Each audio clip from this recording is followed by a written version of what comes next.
Et salut à tous, j'espère que vous allez bien aujourd'hui.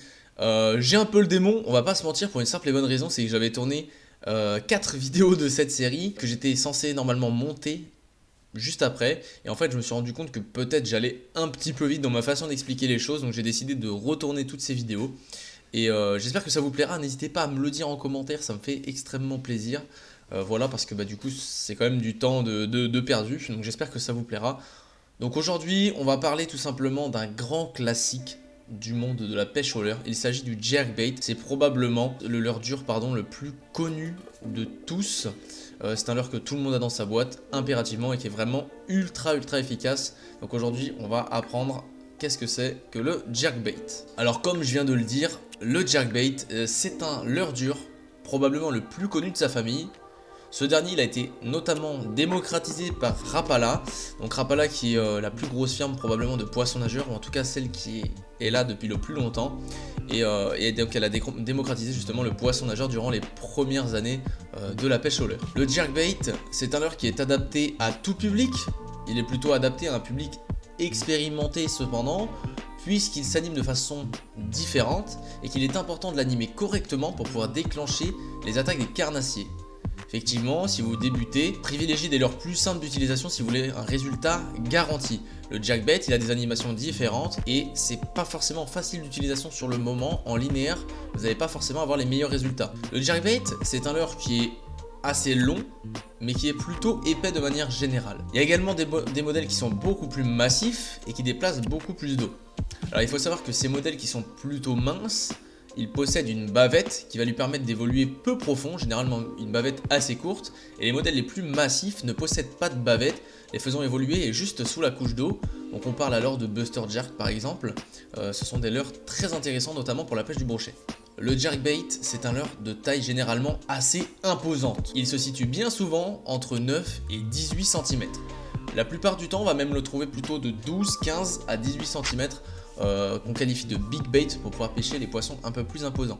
Comme son nom l'indique, jerk en anglais veut dire secousse ou mouvement brusque. Toi-même tu le sais, petit coquin.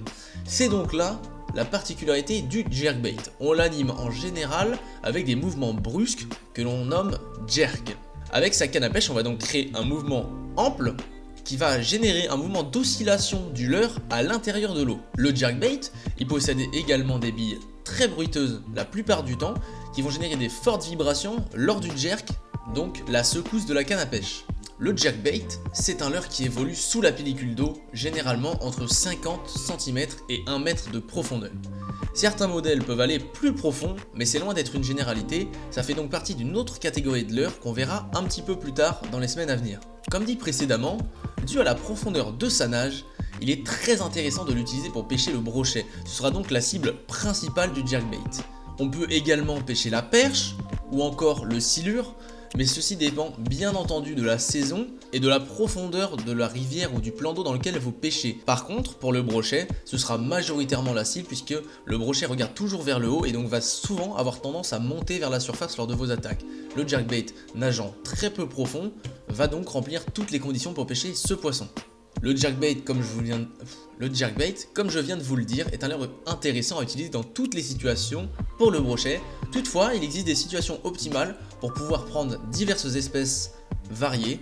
Par exemple, une plage en pente douce sur laquelle va se poster des poissons plutôt actifs qui vont être à l'affût des moindres poissons qui vont passer sur cette pente. Alors, pourquoi on pourrait privilégier le jerkbait à une autre catégorie de leurre ? Eh bien, utilisez le jerkbait plutôt qu'un autre leurre pour cibler les poissons actifs lorsqu'on n'a pas forcément beaucoup de temps pour pêcher. En effet, comme dit précédemment, le jerkbait il possède bien souvent des billes bruiteuses et il génère beaucoup de vibrations dans l'eau. On privilégiera alors ce jerkbait avec des billes bruiteuses pour essayer de chercher des poissons actifs dans la zone. Il y a évidemment d'autres catégories de leurres qui font ce même travail, mais là on parle uniquement des leurres durs. Il faut savoir que les jerkbaits possèdent un prix très divergent. Alors en effet, il se situe entre 10 et 25 € on va dire pour la plupart. Alors pourquoi en fait le prix diverge autant? C'est tout simplement par rapport aux finitions notamment et à la corpulence du leurre.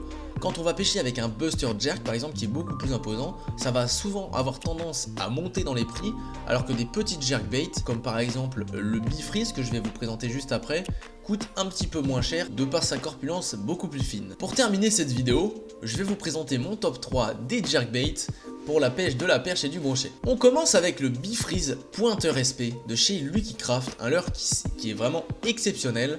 C'est un leurre très polyvalent puisqu'il ravit aussi bien les très belles perches et les brochets. Il a une taille plutôt intermédiaire et permet donc de pêcher dans à peu près tous les endroits pour ne pas cibler une catégorie de poissons en particulier mais être quand même assez généraliste. Le deuxième, c'est le X-Rap de chez Rapala. Pourquoi? Parce que comme je vous l'ai dit précédemment, Rapala, c'est la marque par excellence qui représente le poisson nageur.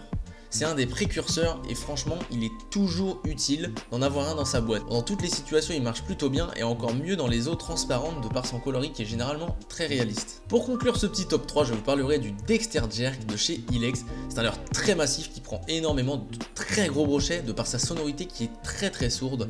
J'ai pas fait énormément de poissons avec, par contre le collègue, donc mon binôme Kevin, lui a fait énormément de très gros brochets métrés avec. Je vous mets des petites images ici pour que vous puissiez un petit peu voir tout ça. C'est vraiment un très bon leurre. Comme d'habitude, les liens de ces produits qui seront disponibles dans le magasin Action Pêche seront directement dans la description. Vous pourrez profiter de la réduction de 10%, ça fait plaisir. N'hésitez pas à me faire des retours justement sur ces leurres là si vous les connaissez, si vous ne les connaissez pas. N'hésitez pas également à me refaire tout simplement des retours sur la vidéo.